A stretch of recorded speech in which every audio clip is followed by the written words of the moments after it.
Hello again.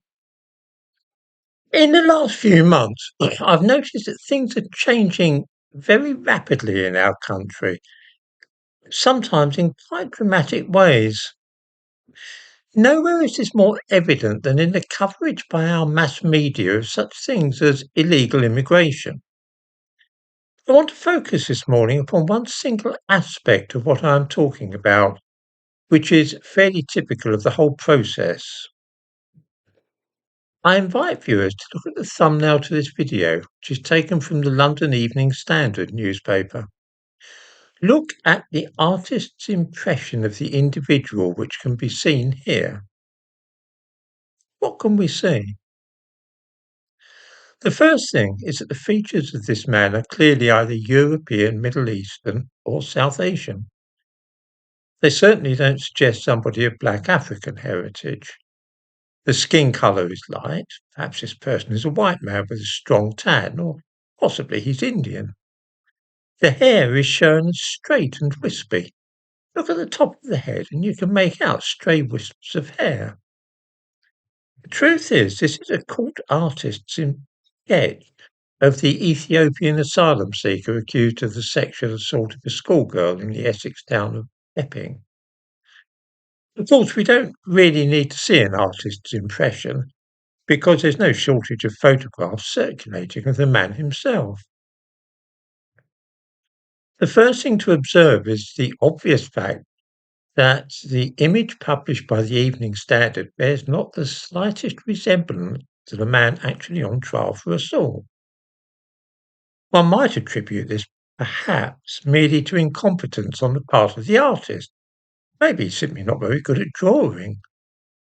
Were it not that it is quite plain that he has tried to make the man in the picture look as though he is not black. This can hardly be chance. The accused man actually has typical black African hair, not the straight wispy hairstyle shown in that sketch. If it was simply that the person who produced this sketch is a very poor artist, then I think the newspaper would have refused to use the picture. The journalist would have taken one look at the image, laughed, and then said they couldn't use that because it bore not the least resemblance to the man who is on trial. The fact that they simply published the picture suggests to me that the artist had been instructed to produce an image which did not portray the accused man as being black. In other words, the newspaper was a willing party to the deception, and the whole intention was to try and suggest to those who were unfamiliar with the case that the man on trial might possibly be white and of Mediterranean appearance, say. This is gaslighting on an epic scale. Rather than conveying news, the newspaper is engaged in propaganda and attempting to shape the news, to present it in a way which is consistent with a particular ideology. This is an ideology which seeks to downplay anything which might be seen as negative relating to black people and to try instead to attribute bad actions to white people. I'm open to another interpretation of what we are seeing here, but of one thing I have not the least doubt.